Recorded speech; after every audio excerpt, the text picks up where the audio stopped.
Assalamualaikum warahmatullahi wabarakatuh. Apa kabar anak-anak ustazah semuanya? Semoga semuanya dalam keadaan sehat walafiat tanpa kurang satu apapun ya. Anak-anak ustazah, hari ini kita akan kembali belajar prakarya. Namun sebelum kita mulai pelajaran hari ini, yuk sama-sama kita mulakan dengan lafaz basmalah.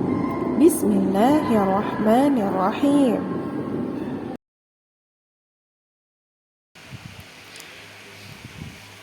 Anak-anak ustazah, setelah yang lalu kita membahas mengenai jenis-jenis serat, maka kali ini kita akan membahas mengenai tanaman yang memiliki potensi serat.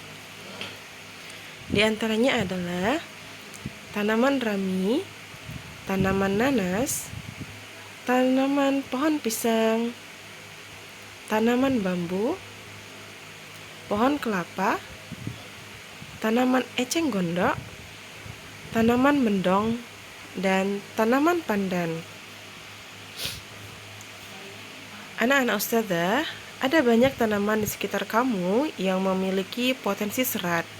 Di antaranya yang pertama adalah tanaman rami. Tanaman rami merupakan tanaman tahunan yang banyak ditemukan di daerah tropis. Tanaman ini terdiri dari bagian kulit dan bagian kayu. Namun, bagian kulit dari tanaman rami merupakan penghasil serat terbanyak. Serat yang bernilai ekonomis tinggi adalah serat dari kulit kayunya.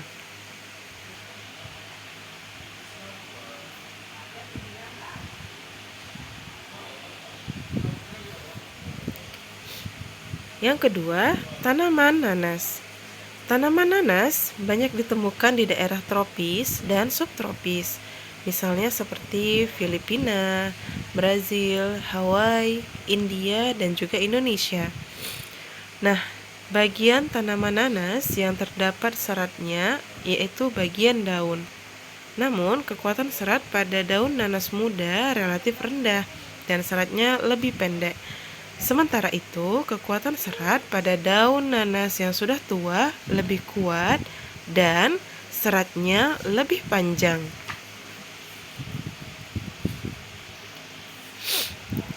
Selanjutnya adalah pohon pisang.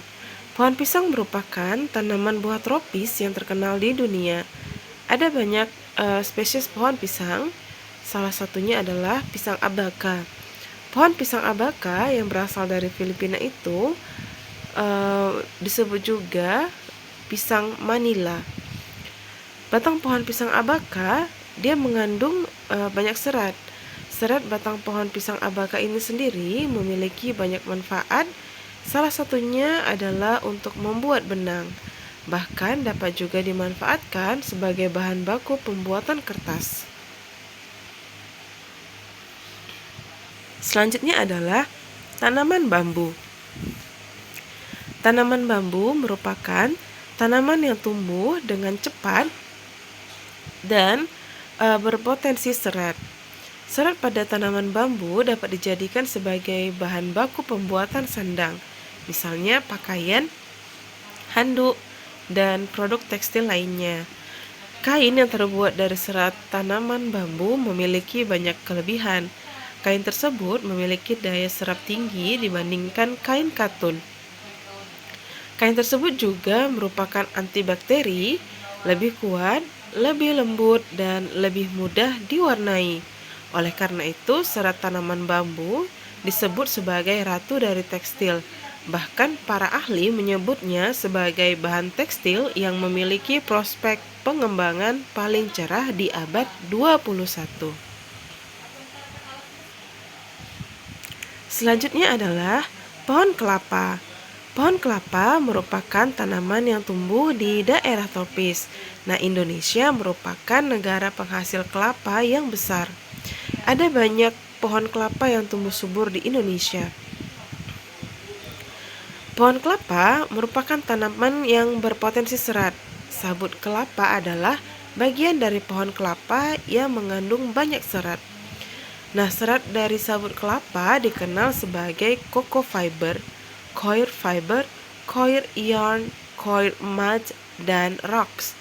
Serat sabut kelapa telah banyak dimanfaatkan oleh masyarakat, misalnya untuk membuat sapu, keset, tali, dan peralatan rumah tangga. Selain itu, serat sabut kelapa juga dimanfaatkan sebagai bahan baku pembuatan karpet, jok, kasur, bantal, dan sebagainya. Selanjutnya adalah tanaman eceng gondok. Tanaman eceng gondok ini merupakan tanaman gulma air yang merupakan tanaman yang memiliki potensi serat. Batang tanaman eceng gondok adalah bagian tanaman yang memiliki banyak serat. Serat eceng gondok cukup kuat dan tahan terhadap panas. Selanjutnya adalah tanaman pandan. Tanaman pandan merupakan tanaman yang memiliki banyak serat. Bagian tanaman yang berserat adalah daun pandan. Serat daun pandan dapat dimanfaatkan sebagai bahan kerajinan tangan, misalnya kerajinan anyaman, tikar, tas, dan sebagainya. Tanaman mendong. Tanaman mendong tergolong jenis rerumputan. Tanaman mendong ini hidupnya di rawa dan seratnya terdapat pada batangnya. Kekuatan tanaman mendong ini lebih rendah ya daripada serat tanaman rami. Namun kekuatan serat tanaman mendong setara dengan serat batang padi. Selanjutnya, kita akan membahas mengenai produk kerajinan dari serat. Ada banyak produk kerajinan yang berbahan dari serat, di antaranya yang pertama adalah berbagai macam miniatur. Ada berbagai macam miniatur yang dijual di toko kerajinan. Misalnya miniatur mobil, kapal, andong, dan lain sebagainya. Nah, salah satu bahan dasar yang digunakan untuk membuat miniatur tersebut adalah serat daun eceng gondok.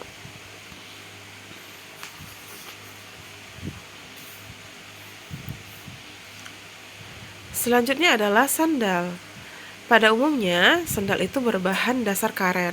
Namun, ada juga sandal yang berbahan dasar dari serat daun eceng gondok. Seperti pada gambar yang Ustadz tampilkan ya. Sandal yang berbahan dari serat daun eceng gondok merupakan salah satu karya masyarakat Indonesia. Nah, sandal ini memiliki keunikan, sederhana, dan bernilai seni.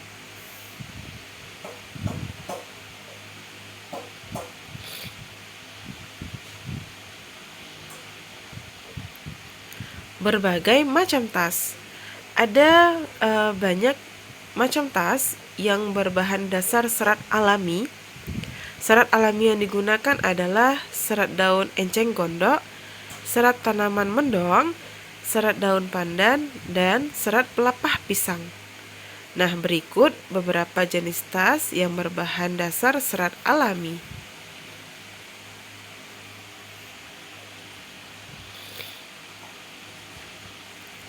Selanjutnya adalah bingkai foto. Serat daun nanas dapat dibuat menjadi berbagai macam kerajinan tangan. Salah satunya adalah bingkai foto. Selanjutnya adalah pot tanaman. Serat sabut kelapa itu tidak hanya dibuat sebagai keset ataupun sapu saja. Nah, serat sabut kelapa itu juga dapat dibuat menjadi kerajinan lainnya. Pot tanaman merupakan salah satu kerajinan yang dapat dibuat dari sabut kelapa. Nah, pot tanaman yang berbahan dasar serat sabut kelapa itu disebut dengan coco pot.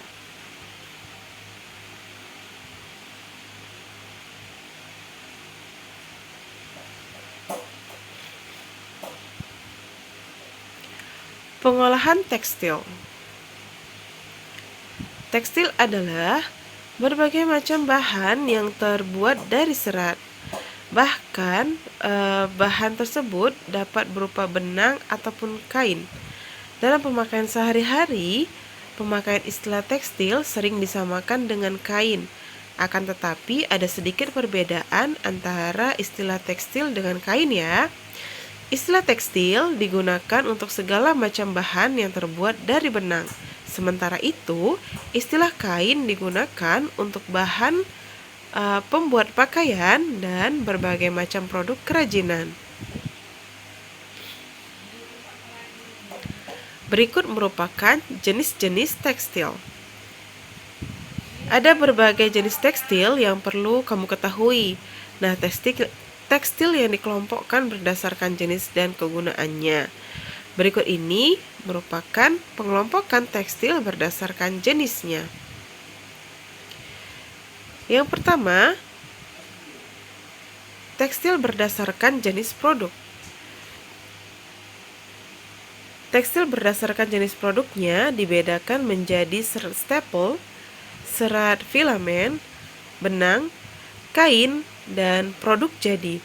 Produk jadi dapat berupa pakaian, berbagai macam hasil kerajinan, dan sebagainya.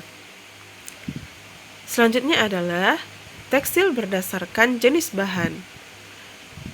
Tekstil berdasarkan jenis bahan pembuatan dibedakan menjadi tekstil dari serat alam, tekstil dari serat sintetis, dan tekstil dari serat campuran. Selanjutnya, tekstil berdasarkan warna dan motif. Nah, tekstil ini dibedakan menjadi tekstil berwarna, tekstil putih, dan tekstil bermotif. Selanjutnya, tekstil berdasarkan konstruksi bahan itu dibedakan menjadi tenun, rajut, renda, kempa, benang, tunggal, dan benang gintir.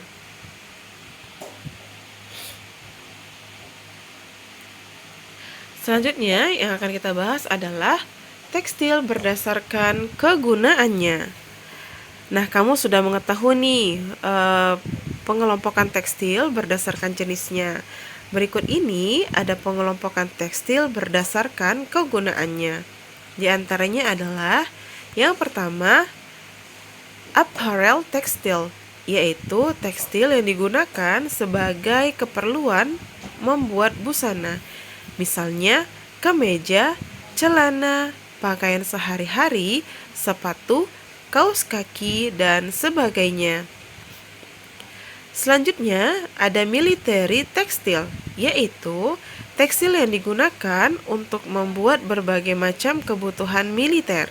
Misalnya, pakaian tempur, parasut, tenda, ransel, dan sebagainya.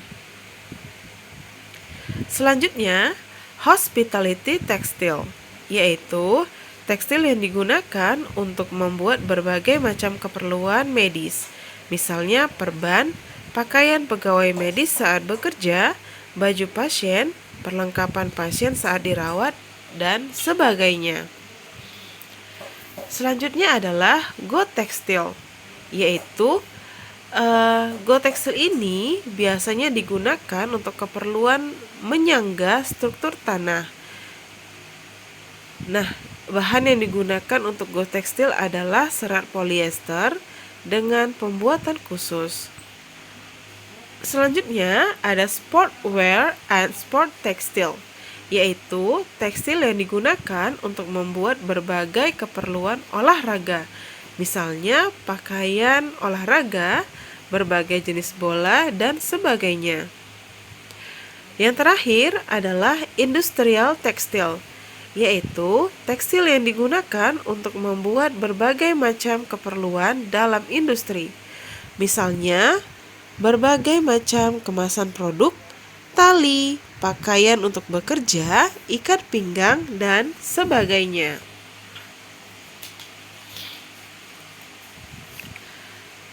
Teknik pengolahan bahan dasar tekstil. Bahan dasar tekstil harus diolah terlebih dahulu sebelum menjadi suatu produk jadi.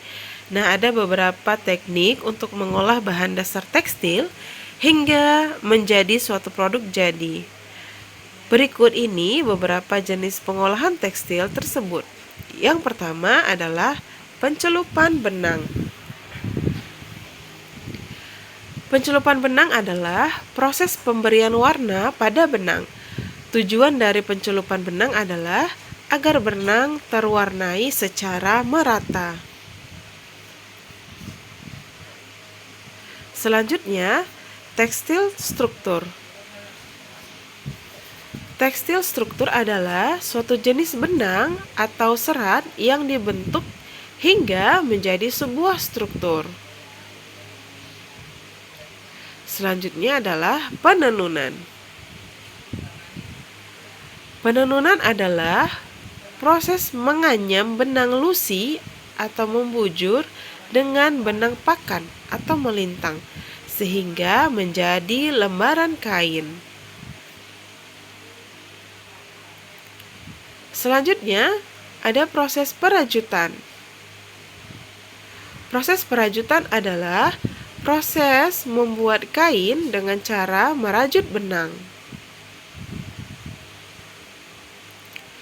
Yang selanjutnya adalah merenda. Merenda adalah proses membuat kain dengan menggunakan benang dan jarum pengait.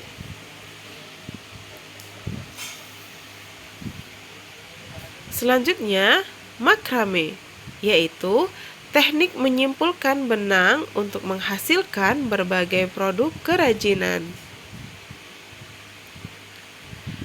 Membatik. Membatik adalah melukis di atas kain dengan menggunakan canting atau kuas dan lilin atau malam. Cetak saring. Cetak saring atau yang lebih dikenal dengan istilah sablon. Cetak saring itu adalah proses mencetak yang menggunakan layar dengan kerapatan tertentu.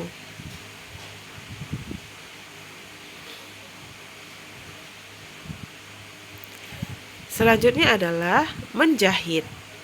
Menjahit yaitu kegiatan menyambung kain dengan menggunakan jarum jahit dan benang.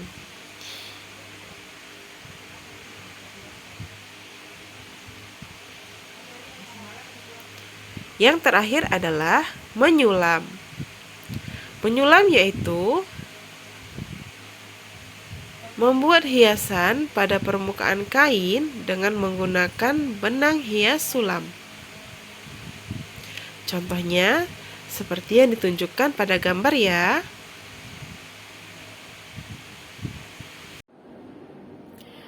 Baik anak-anak ustazah, sampai di sini video pembelajaran kita kali ini. Sampai bertemu lagi pada video pembelajaran selanjutnya. Sebelum ustazah tutup pembelajaran kita kali ini, yuk sama-sama kita akhiri dengan lafaz hamdalah. Alhamdulillahirabbil alamin. Sampai jumpa anak-anak ustazah. Ustazah tutup dengan Assalamualaikum warahmatullahi wabarakatuh.